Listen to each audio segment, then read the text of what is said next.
Hi and welcome to Behind the Paddle podcast with me, Porcelain Victoria. And me, Emily. Yeah, and today we are going to talk about pegging 101, basically. Yeah. So this is going to be very, very fun because I have quite a bit of experience with this. Yeah. I just have a little bit of experience. So I feel like we're doing good. We've got the kind of two sides of the coin, like someone who knows what they're doing and someone that's just a beginner. So, yeah. I'd like to think I know what I'm doing. I don't want to toot my horn that much. You know what you're doing in comparison to me. Let's put it that way. So Fair. Yeah, so I have been pro-doming for 7 years, nearly 8, in January on my birthday. I'm just kidding. So rude! Mate, I'm older than you, it's fine. I don't know what I just called myself, but I'm not even going to think about it. Yeah, but in less than 3 years, I will be pro-doming in the sex work industry for 10 years. Yeah. I don't like being able to remember things and be like, oh, that was 10 years ago. I mean, you this morning was just COVID was 5, and I was like, oh my god, I moved to Scotland 5 years ago. Yeah. Let's keep that to 3 or 4. Just say 3 or 4 forever. I feel younger, yeah. So, yeah, we're going to talk about pegging today. We're going to talk about the dietary. We're going to talk about cleaning it. Just the preparation. Yes. Like what you need to do to get your show ready. Yeah. I feel like just thinking about what we've written, we have focused only on the receiving end rather than the giver. Oh. This is going to be a 3-4-parter now. But I feel like for this especially, just because of the area, it is not. It's a thing that does take quite a lot of preparation on the receiving end. So I feel like that's totally fair. That's where our minds have went and what we're focusing on. Yeah, to start and it's unisex as well, where everybody has a butt. Yeah. And an anus. Yeah. So it's not gendered or anything like that. As much as we're using the term pegging, which is mostly associated with cis, female to male. Mm-hmm.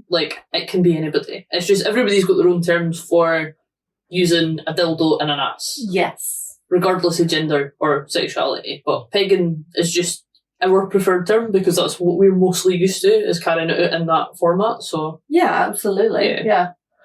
So, what is on the list first? I thought we could start with the most obvious one, which is enemas, or douching, depending on how deep you want to go. Literally. So we went on a journey of, we do like to try and research before we do our episodes. So we did look at the differences between douching and enemas. Yeah, which I was not aware of before that. I just assumed they were the same, just different names. Or maybe different equipment. I thought different equipment, because you do have the bulb, which is called the douching bulb. Yeah. So that is the cheapest option you can get, really. One thing I must say, I know this is the cheapest option. What I'm saying is the bulb, which you can find in practically every sex shop or online. Don't go with the cheapest option, which is shoving the shower up your ass. Yeah. That is where things can tear and whatnot. You can't control the pressure, or if there's a temperature change. Oh, Jesus. Yeah, that's... Somebody's doing the dishes downstairs. Yeah, I feel like that... Yeah. Yeah, just be safe out there, guys. Yeah. Do things sensibly. Exactly. Just as I said cheapest, I was like, oh wait, there's the shower hose, and I know people do use that as well. Mm-hmm. Same if you're trying to make one at home, and I've seen people use a bottle and squirt it up there. Yeah. Just be careful, guys, with tears and things. And it is a very fragile area. As much as it's quite a heavy traffic area, it's still really thin, fragile skin, and it's important to be safe. Absolutely. Yeah, it can be a heavy trafficked area, but there are some people who are little anal virgins and stuff. Oh, I meant with shit, but I love about going in, not going out. Very true. It's built for out. For the most, I don't even know if that's true, but that's a different. I mean, I feel like it's everything these days is just very traditional, where it's like, this is what this is meant to do, this is what this is meant to do. And why is the pee spot up there? Exactly. This is that falls. There's clearly a purpose there. Exactly. I think it all just comes down to people saying, "Oh, it's traditional. If you have it up the bum, you're gay," and stuff like that. But again, that is another podcast episode we can talk about. That's whole bullshit. But, exactly. Yeah. If it makes you feel nice playing with yourself in that area, go for it. It makes you happy. You're not doing anything wrong or anything like that. You're having fun. Yeah. With the body parts. It's important for people to explore their bodies explore and learn and everything. You could be missing out. You are missing out. You're missing out. Let's go. Yeah. You're missing out. Yeah. So, even if you don't like it, you've tried it, you've done it, good job. Because I know from previous experience that our clients who can't get over the quote-unquote manly factor, and they can't enjoy it fully. There's a real stigma with that. Yeah. Which is why I think it's so important, and why I think there needs to be more education and stuff on it, because it's just bums. Everybody's got one. Bum. It doesn't have to have any special meaning attached to it. No. It's just... It doesn't have to be sacred. You enjoying your body, or you and your partner enjoying each other's bodies to the fullest potential, it doesn't need to be... Yeah, do you it doesn't have to be political, you know what I mean? It can just be fun. Yeah, you know that saying, my body, my choice? Yeah. You should be able to do what you want to do with your body and everything like that. And you all should agree. If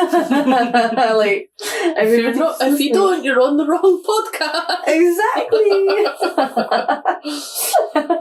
So, circling back to enemas, can you explain roughly what that is for people that haven't came across these terms before, or dushin?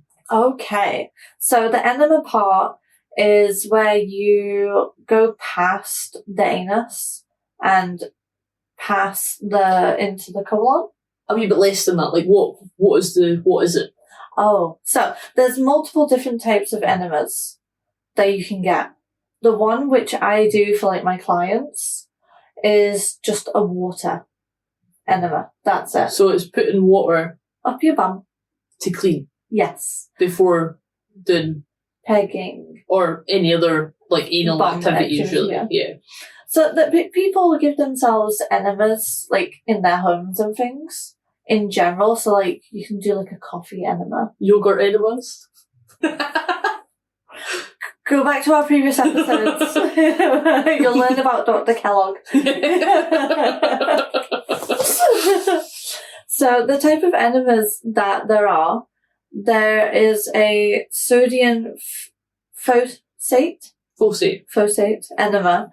It's the most common one and the fastest acting. So this is in the medical industry, I want to say. Yeah, because quite a lot of I know this isn't specifically kink, it can be. Some people just really enjoy enemas as a thing in of themselves. Yeah. But a lot of these things do come from medical practices a lot of the time. Or they have previously been associated with the violet ones, for instance, with the hair growth thing. Yeah. It's great. We're so inventive.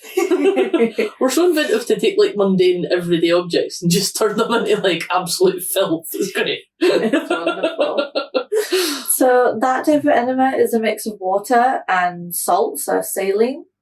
These enemas pull water from your colon and into your stool, so it easily passes. It's one of the most common ways of doing it. But again, it's medical. Not everybody's going to have that at home. Is the point in that to then, have a shit?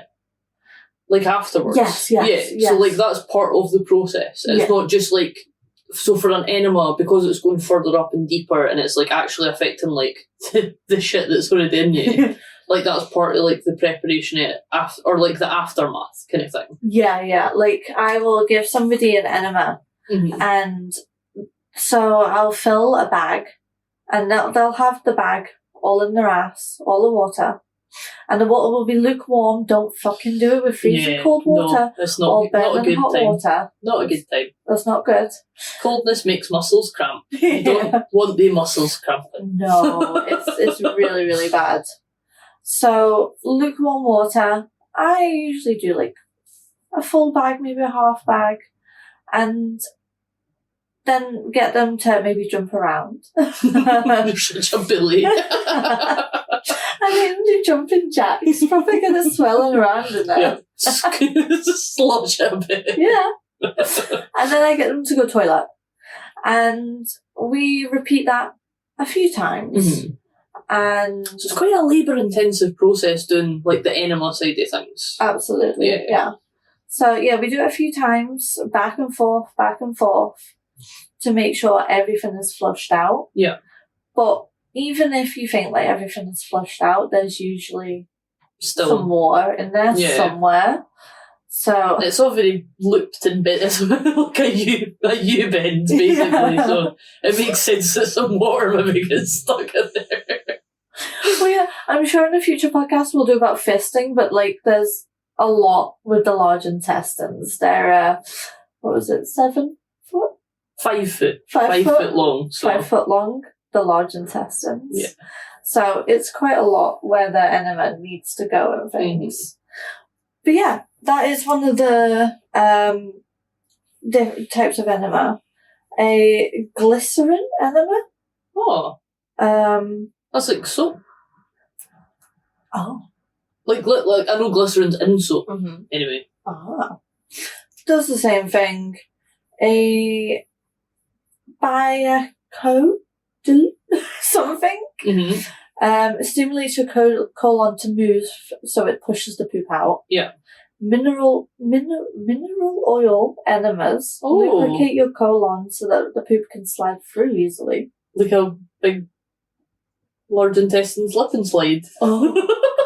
I feel like anytime I think of mineral oil, I think baby oil, and I feel like that would be horrendous to put in you, because I know you're not supposed to use that as lube, because it like dries everything out. I had a soap who really liked to use that to masturbate with, but it was terrible. It's not good for you. No, I'm like, why baby oil, dude? No. It's just a thing. Like, it's a thing like I've came across before as well. Like, people want to use that as lube, but no. It just doesn't work, and it gets all slippery and oily, and I'm just like, why? It dries out so fast though, because it's like for moisturising your skin. Like, as much it sounds backwards that it dries it out, but it like dries areas that are wet out. Yeah. So like, if you put it in your ass, like it's going to dry it out. Oh, absolutely. Like, and that's what we'll come to. We'll talk about like how it can, the things that you put in your ass, how it can affect them and things like that. Yeah. So the last one is barium. Mm-hmm. Barium. Oh, barium. Barium enemas are only used during a special X-ray procedure. Yeah, I've heard of that before. I'm sure that's a line in like a rap song. I sound like an old fucking fart saying that, but like, anyway. But yeah, they're all different types of enemas, but let's be honest, we're probably just going to use tap water. Like, that's for like medical use. And it's not to say that you can incorporate that into medical kinks and stuff. You know, or like, even I would say like the saline would maybe work better than just tap water, but it's fine to just use tap water. Yeah, absolutely. On the flip side, there's douching, which we obviously had to look up to see what the difference was. And I think the reason why they're associated with the bulbs is because they obviously hold a lot less water than the bags do. And what you're aiming to do with the douching is just clearing out the rectum. So I feel like you wouldn't necessarily be trying to like go to the toilet after that. You would just be like getting rid of the water. Because it would just be like cleaning that area rather than it going further back. Unless they were shutting in there already. Like, you'd still need to go to the toilet just to to flush out the water. Yeah. But that's what I'm But that would maybe stay on there for a few minutes and just squeeze a little. Is when you're douching and using enemas, is the aim to like hold it in for as long as you can? Or is that just like, I feel like that's like a myth. I don't know why. I'm sure that was the advice a while ago. I don't know about holding it in as long. I do wait a good few minutes. A good few minutes, yeah. and it seems to be fine. I know that afterwards, you are meant to wait like an hour or 2 hours, or even longer. So just make sure everything's out. Yeah, because I have had a lovely session. Yeah. Where where this is going. all the water wasn't out. Oh. It wasn't out. It was not out. Feet. Oh god, it went everywhere. It was while pegging him, like he came, and I was like, "It's fine. It's fine. I'm a professional. We're not going to mention it." Yeah. So I think to this day he does not realise what he did. Yeah. But it's fine. It's part of the job. It happens. But yeah, the water can still be in there. Yeah. So my clients, they won't eat anything in the morning. Yeah, I was going to say, is there like a kind of fasting period? Yeah. Because I've seen that online, like people tend to do that if they've got activities planned for the evening, like they'll just not eat. But that feels like, I don't know, like what if that's something you're doing regularly? Like that feels it's like a lot. It's a lot. It's a lot on the body, it really is. Yeah. It sucks because I will have clients where like they don't eat the day before and things. Yeah. Because they properly are too anxious about it happening. Yeah. They're too anxious of leaving a little poop. But it's okay. It's fine. It's going in the bum. Like, it happens. Aye, like you're in its territory. Like exactly. Like even the people who I've seen, even if they have done it really, really well, but like if I like go full speed, like there could be a little bit of mushiness and like watery poop and things. Yeah. Just even a littlest bit and it's okay. Yeah. It happens. It's nothing to be ashamed about or anything like that. What else? Yeah, some people fast and diet and eat certain things. Is that something that you like recommend, as like having a certain diet for? As long as it's healthy. Yeah. As long as you're still getting the nutrients. Mm-hmm. What's the type of things? If you don't know, it's fine. Like just. I'm not so sure. Is it like fibrous stuff? I wouldn't think so, because fibre makes you poop. Aye, but you know, wanting that so that it's like. Do you know what I mean? I wouldn't say wanting that. So it's like cleared out. Because it makes it. Doesn't fibre make poop? I don't know. I'm not like a poopologist or whatever the fucking name is. Just as long as like you drink your water. Yeah. So drinking plenty of water. Yeah, drinking plenty of water. And I don't really know what else food-wise. Little things here and there, but nothing that would make you shit your guts out. Yeah. Then you have like a curry the night before. No. Oh god. Somebody's got a kink for that, definitely. I know a few clients. Yeah. But I'm not so sure about dietary requirements because everybody's different. Like I've realised, I think it was either mac and cheese or chicken pie, and it made me really fart. Yeah. And I was just like, ooh, this would be good for content. So like everybody's different. Yeah. So I don't know what exactly to recommend. I'm sure there will be things out there, but you'll have to like play around with it basically. Yeah, because it depends on the person. Yeah. Like with fucking everything. Totally. Cool. Let's move away from the poop discussion. I mean, it's inevitable, and I feel like that is the thing that people worry about the most, which is why we wanted to talk about it first. Yeah, because, absolutely. Like, I think it's the thing that puts people off trying it. It's that worry and that fear. Yeah. Like, especially if like it's a new partner as well, or if like it new in any sense. It just is a new thing if you're trying it for the first time. Yeah. And like even in my long-term relationships, like I don't really want to poop on his penis and stuff. Fair.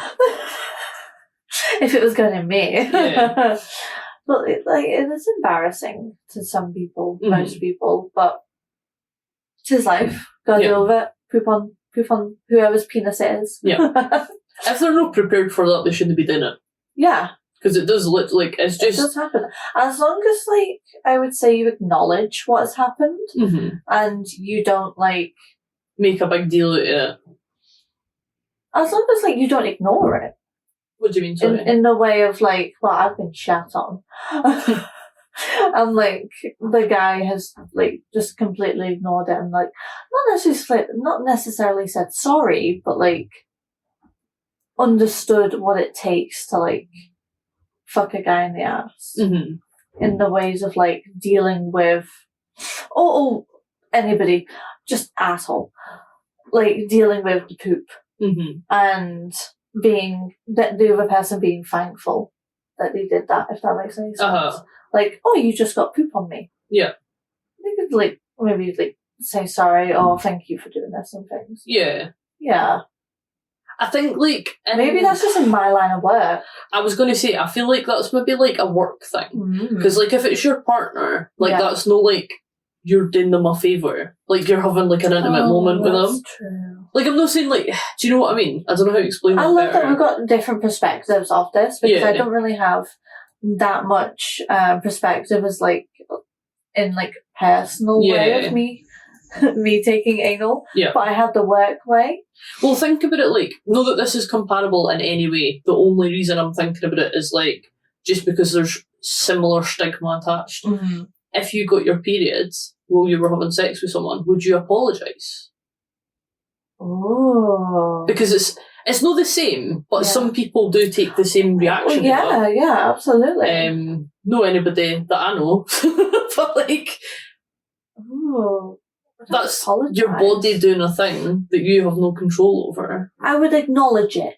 Yeah, I think that's fair, but, like, you've not really got anything to apologise for in that sense. I think it comes down to what clients I deal with as well, because that's what I'm saying. Like, I feel like that's where the difference is, rather than it being. I think it's like in a professional setting. Yeah. If someone, it's not even their behaviour. Like, there's just want that professional courtesy. You want that, like, gratefulness of you doing a good job, regardless of what happens. And if you're not getting that, especially when something has went no to plan and you have, like, figured it out round that, you want a bit of recognition for it in a way that you don't when it's, like, you and a partner, because it's not, like, a service you're providing then. It's just, like, love an intimate... and emotion and all that There's stuff. more stuff involved that's not, like, this, like, transactional thing.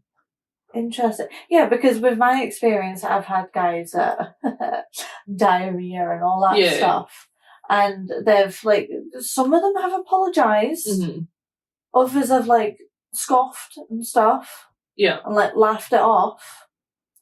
Is this because they're, like, uncomfortable though? I'm not trying to, like... Most likely.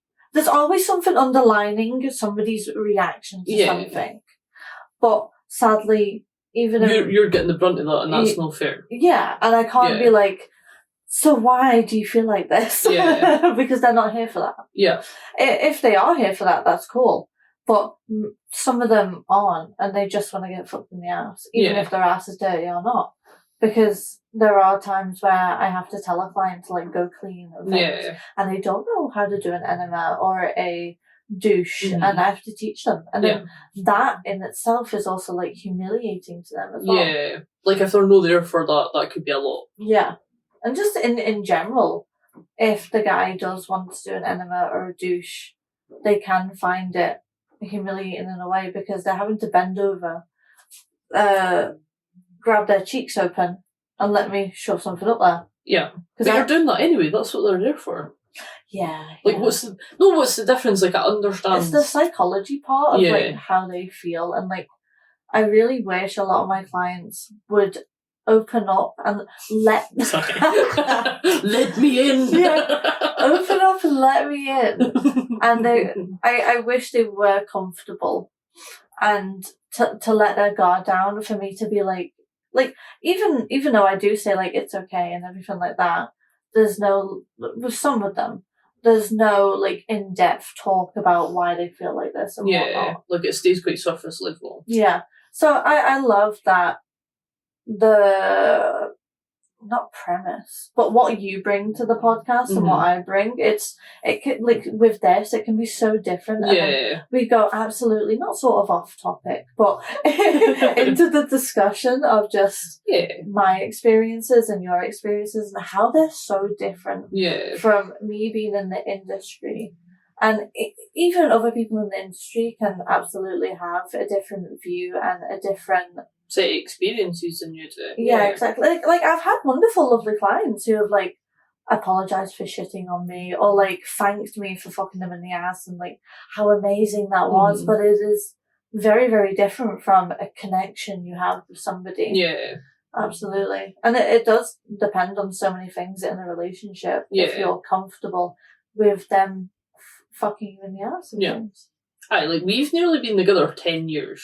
That's like a comfort level beyond, you know, like, I don't know, we've seen everything at this point. Like, it's just like nothing's phasing me. So. I mean, I've got a bad rap with relationships, so we'll come back to that when I found a good stable one. which likes my kinks and stuff, but we'll come back to that. We'll come back to that in a few years. But yeah, dietary, don't know. Cool. Other than drinking plenty of water is important. Because you don't want stuff to be stuck, basically. Yeah. And then come out at inopportune moments. So even if you do enema and douche, poop can still like cling onto the sides and things like that. So again, you can have a mishap, but it's okay. It's totally fine. Yeah.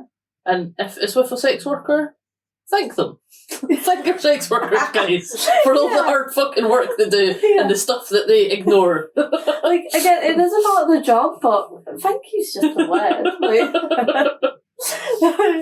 So thank you for cleaning up my poo dribbles. Like, it's good. It's fine. It's nice. Keeps everybody happy. Exactly. Cool. So, training. Training.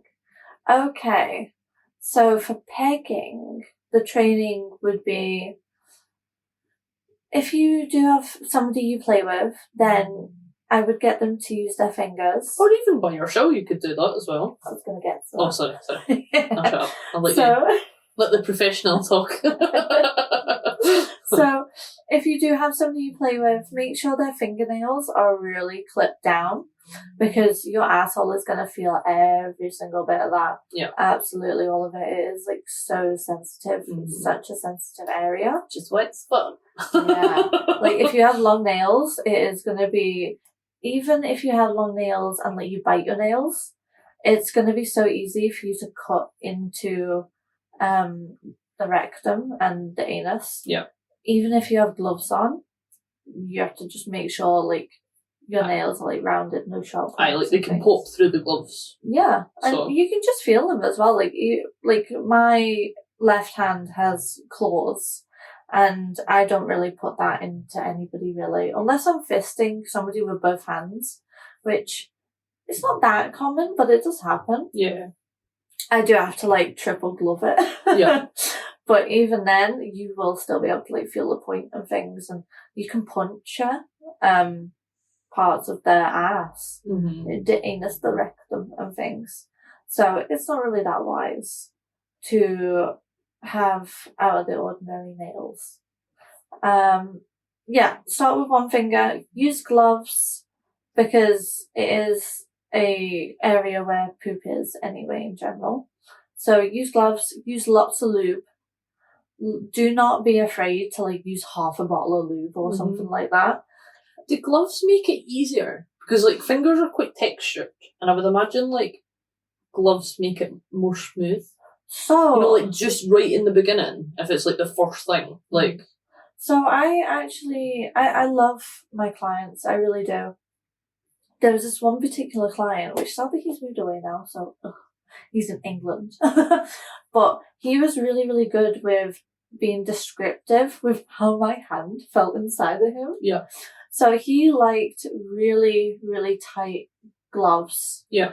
Because you would be able to feel like the textures of my hands, and there wouldn't be any crinkles in the gloves or anything. Because I would also use like cattle gloves if I was like proper fisting. Yeah. And they've got loads of wrinkles in. So latex gloves he really liked. And Yeah, so the gloves is just for germs and bacteria. For, like, hygiene and stuff. Yeah. I'm just wondering if, like, I understood that it was just if they, like, served, like, a dual purpose. Because I could imagine, like, even with, if you had your nails, like, cut really short, that's still, like, a bump. And then, like, a knuckle's a bump. Mm. Do you know what I mean? If you're, like, trying to be, like, really gentle and, like... That's fine. Just, like, a glove it would still have bumps, but it would be smoother. Oh, yeah, it would be more smoother, like a toy. Do you know what I mean? Yeah, it would be less textured. Aye, so it would be easier to go in. Aye, that was what I was trying to say. Depending on the glove, yes. Yeah. Because I've got 2 different types of gloves upstairs, and the latex ones are so good. Like, I have, like, medical grade ones, and they're beautiful. They're so smooth. Yeah. It's definitely worth it going into, like, some good skin-tight gloves. Yeah. You'll get, like, the best feeling out of it. But you also have to watch out if you've got any cuts on your hands. Yeah. Put some gloves on. We need to keep that hygiene up in the way of not getting any infections in our hands and things. What else? I mean, same if you're eating ass as well. Yeah. You've just got to think about the hygiene aspect. What else was there? So we're saying training, so, like, what you're doing on the Use lead the up. finger first. And you can, so if you're doing a solo play, you can get small dildos. Like, you have dildos of every shape and size now. And you can get, like, thin ones. You can try with your own finger. For the love of God, do not try a toothbrush. Don't try a hairbrush. Don't try bottle spray. Don't do any of that. Yeah. You can do it discreetly. You can order a dildo off of Amazon. You can order online. Like, the majority of places are really discreet these days. Just myself included. Yes, Sanctuary Sin. Go there. go to the shop. You will find so many lovely toys, but get a small one to start off with, and that you can find, like, training dildos. Yeah.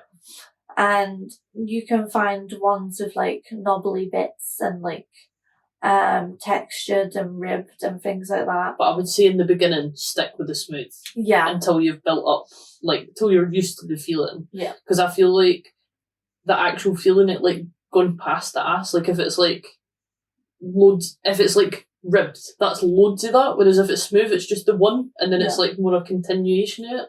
Does that make sense? Yeah. Yeah.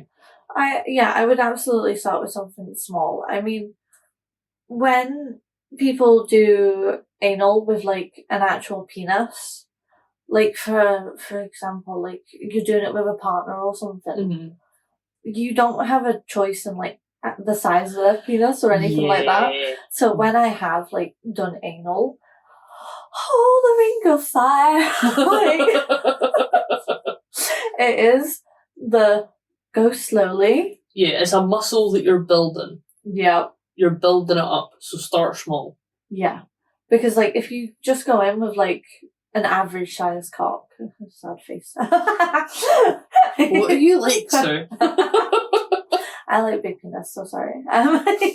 Big penis. Did you say big boobies? Big penis? I thought you said big boobies. I like big boobies too. Like big boobies, small boobies, any size boobies. Any boobies, big dick. Yeah. Nice. Put them together and you can do it fine. Yeah, so we don't, like, penis owners don't really have a choice of, like, the size of their penis. So take it really nice and slow. Yeah. Like, when I do it, I say, like, hold it. Don't fucking move. Yeah. Because it is the ring of fire right now, and my asshole needs to, like, relax and get used to it. Aye. I feel like that's your number one enemy, is, like, the relaxing bit. Yes. Because it's a muscle that automatically tenses when you're anxious. Yeah. And that's not a fun time if there's something in there. No. You need to, so this is why starting something small and smooth and working up. Mm-hmm. It's not just stretching the muscle, it's teaching yourself how to relax those muscles as well. consistently. Absolutely, yeah. Yeah. Like, you need to, like, sometimes your ass just doesn't want to work. Yeah. Which sucks. Like, I've had clients on days, because I don't really do it all that much, like, on myself. Mm-hmm. But I've had clients where they're so used to it, they're up for it, they've got a black hole, basically. Yeah. But at this certain day, their belly or, like, their ass just doesn't want to work. Yeah. And that's okay, that's fine. It happens. It happens. Even to, like, the experts, sometimes it just doesn't work. Yeah. And that's okay. That's just the ass being an ass, basically. Yeah. So, I feel like, I don't know if this is a misconception, but, like, is it like ears in that you're stretching it and you'll get past a point where it'll go back to normal? Or is this just, like, one of these myth things where, like, it just always goes back to normal because it's built for that? I would say it always goes back to normal. Yeah. Because people, see, what you were saying about, like, the black hole and, like, the gaping and stuff, like, that's a thing. But is that a thing that, like, people work up to be able to do, but then it still goes back to normal? Do you know what I mean? If you keep training it, and training it, and training it, and training it, it will, like, stay the same, I would say. Because you're constantly, but this is, like, constant. Is this, like, it's staying open? Like, is No, not staying open. But just... your body realising how to relax the anus. Yeah. That's what I would say. Yeah. Because, like, if it's like, for example, you take a piercing out, and you leave it out for, like, a week, and you try and put it in, and, like, you can't find the hole. That's sort of how the ass is. So it just gets used to things over time, and you kind of have to upkeep doing it to maintain that level of, like, ability to stretch it. Absolutely. That's what my take is. So it's like building a muscle. Yep. Like, if you leave it and don't use it, it's going to deteriorate over time. Kind of thing. Yeah, cool. Like, you can absolutely overdo it with how big the toy is or what you do, because, like, you can, like, defecate and things like that. Yeah, that's the right word. Treat yourself. Yeah. But that's, like, really, really extreme, using toys every day and really, really... Oh, do you mean, like, making yourself incontinent? Yeah. Yeah. Yeah. So that can happen, and that's what I meant by being open. Like, no, like open that you can see, but, like... But that's really, really beyond extreme. the point. Aye. Yeah. But if they then stopped, it would just return. I would think so, for the most part. We can look this up anyway, but, like, cool. Yeah, so we have spoken about pegging, training, and things like that, and how to do it correctly, especially with, like, short fingernails and actually having the appropriate size toys. Yeah. Because the amount of people... I now have a little story. Oh, cool. Go for it. Just because this month, this past week, I had a client who came with his own dildo. Yeah. Which is fine. You can bring your own toys and everything like that. But this one was like 18 inches. And I was like... Had they never done it before? Oh, he has. Oh, right, okay. So it was 18 inches in length. Yeah. But, like, he couldn't... Not in width. Yeah. But he couldn't understand why exactly that he couldn't take all 18 inches. Yeah. And it was like... It was quite solid. Uh-huh. And I was trying to explain to him, like... Let's go rearrange your... Yeah, it's gonna hurt. Yeah. And, like, going through, like, the valves and things. And, like, he just didn't... It just didn't click in his head. And I was like, right, mate, this dildo is hurting you when I put in a few inches. Yeah. Because it's too big. Yeah. And it's too solid. Yeah. You're really wanting a bendy boy if you're wanting any kind of length in that area. Like, exactly, that's why I've got some snakes. Yeah. And I've got Slippery It's always fucking snakes and lizards with us. Like. His name is literally Snake Colon. Yeah. I have seen him before. I've got 2 of them. I got it when Barbie was on. So the company did a Barbie and Ken mix. Oh, right, okay. I was like, where's the link here? So I've got one pink and one blue. So one Barbie and one Ken. Barbie's obviously the longer one. Yeah, of course. Cool. I know we're going to speak about hang-ups next, but I thought it'd be good to... Just ignore me stripping off, it's fine. It's more enticing people to dark fans. It's like, ooh. We are in our lingerie. Yeah. I have my tits out. A fluffy cat today. That's great. I am in black lingerie today. Well, actually, there'll be 2 different clips, won't there? Yep. So previously, I was in leopard print. Yep. And this time, I'm in like this lycra type material. Honey bear diet is expensive, alright. Nice. What was I wearing last week? I can't even remember. I think I had black as well. Black on as well, yeah. Yeah. I'm just coughing up. So instead of going on to that, why don't we kind of cover the physical preparation and then we can cover like the mental preparation? I feel like that's a good split. Okay, so the physical preparation. Yeah, so the next couple of things I've got is like poppers, which I thought we could touch on a little bit. Oh, yes. So poppers, it's going to be an episode in itself. Yeah.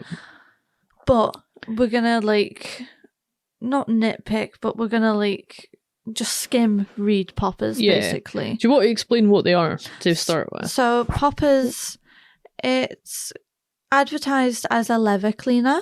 Sometimes. Or like an air freshener, like a room deodorizer. Gosh. Sorry, that's the... Yes.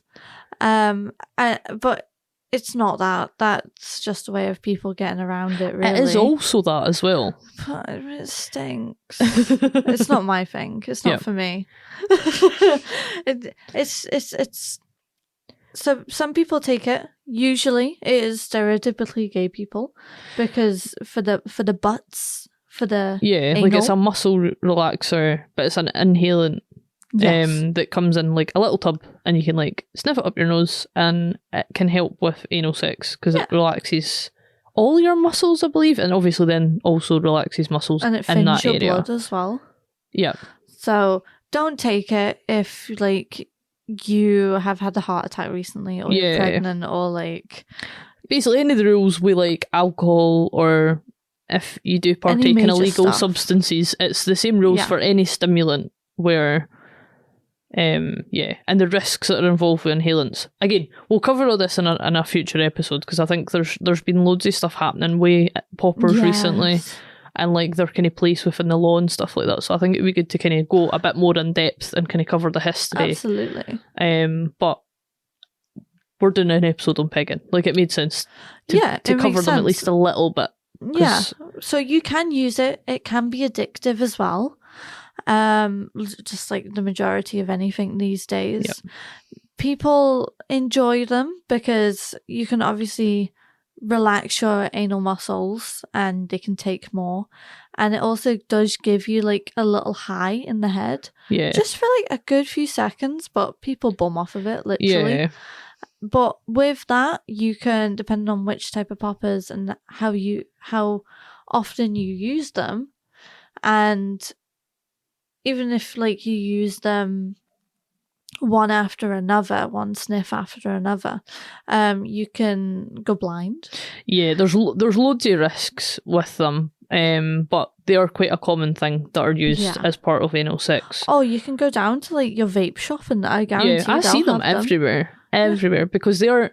This is where they are legal, but they're legal. But not for ingestion or to be sold as such. Yeah, at the moment. At the moment. But yeah, there's like 3 different types you can get, but each of them come with their own literal warning label of what could potentially happen. Do not consume. Like at this point, it's as dangerous as like birth control, but and again, another episode. But yeah, poppers. Most people some people who partake in anal do use them, and I know that some women do use them as well. Yeah, totally. So yeah, it's not just for like a certain section of people. Like, everybody can use them. Yeah, but you don't need to use them. And it's perfectly, like, sometimes it can be more unsafe to use them, especially in the beginning, because it does thin your blood. So if anything does happen, you're going to bleed more. Absolutely, etc. So, there is a certain freaking medical condition where if you get a cut, you'll just bleed and bleed and bleed and bleed. And no, I remember I was pegging somebody and they had their face in the pillow. Yeah. And because they sniffed poppers and their face was, their nose was in the pillow, they easily got a nosebleed. Like with the pressure and stuff. Yeah. Yeah. And I was like, oh my God. And also, if you are easily able to like faint, or like if you feel dizzy, sit down, don't take poppers. Yeah. Like, no. It's not good, because I've had a client who he's taken poppers that much over the years that one, you become immune to like how strong they can be. Yeah. And so you want stronger and stronger and stronger poppers. Like, the average just isn't good enough. It doesn't give you a good enough high. And also, it's like, in a way, sniffing coke, in the way that it makes your nose really, really sensitive. Yeah, like it has the same like risks involved with putting anything up your nose. Chemical. Yeah. And so it's a sensitive area. So So you sniff and like you can burn the inside of your nose. So poppers absolutely are not necessary. Yeah. You can still do anal. You can still get that lovely black hole in your ass. Like, you can do it. Like, you don't need to use poppers or anything like that. Well, I think that's us for this part. Thanks for listening as always. If you want to check out our cool outfits, check us out on Dark Fans. The link's on all my links. We've still got Uncensored Market coming up on the 15th of December. We've still got some tickets left for the workshops and stuff, so grab them now before they're all gone. As always, we've got a little discount code for you guys at thesanctuaryofsin.com. If you use Behind the Paddle at checkout, you'll get a 10% discount code. Nice, yeah. Go check out our Dark Fans, basically. Yeah. Our Dark Fans is a must. Yeah. I don't think I need to say anything. I don't have anything on these days. Could I be like, catch me at Club Tea next week? Oh, yeah. This will be out after that, though. Oh, will it be? No, this is coming out tomorrow, isn't it? It is coming out tomorrow. We will be at Club Tea next Friday in Glasgow. Yes. So if anybody actually wants to come up to us and be like, love the podcast. Which is always fun. Yeah. Come and say hi. Yeah, I will be in a lovely latex. I like to call it my elf outfit, but it doesn't have ears or a hat or anything. But it's a nice green candy cane dress with lovely latex stockings and candy cane gloves, and like, oh, it's so cute. It has bells. Oh, that's cute. I know. I'm so excited to wear it again. But yeah. Cool. Thanks for listening, guys. Bye. Bye.